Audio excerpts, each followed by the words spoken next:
Seni barıkladım kalbim, yüreğim. Baştan mehrim hemra bolun dostum sen.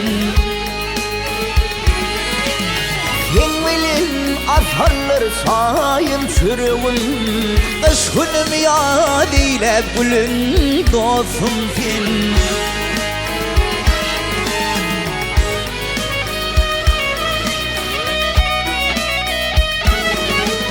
Senin bir kuşak verdim bilmi, onurdum görür gözüm ilmi.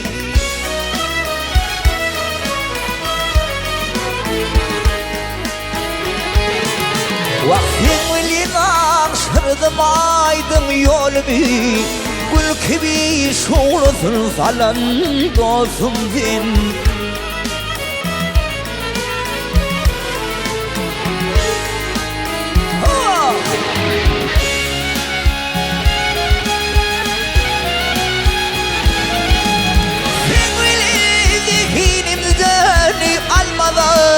Yaltanıkım olup gitti gelmeden.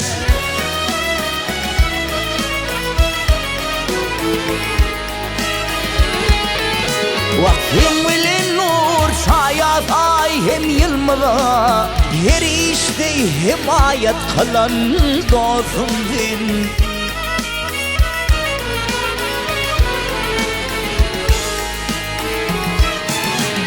Sebepkersin bayramlarıma tuyuma, bak kuşun konurdun mehrim öyüme.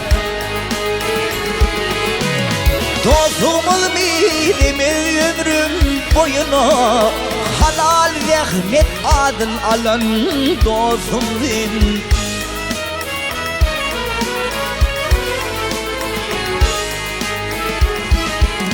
Ey dostumuz midimiz ömrüm boyuna, halal zahmet adın alan dostum sen. Her işte himayet kılan dostum sen, dostum benim.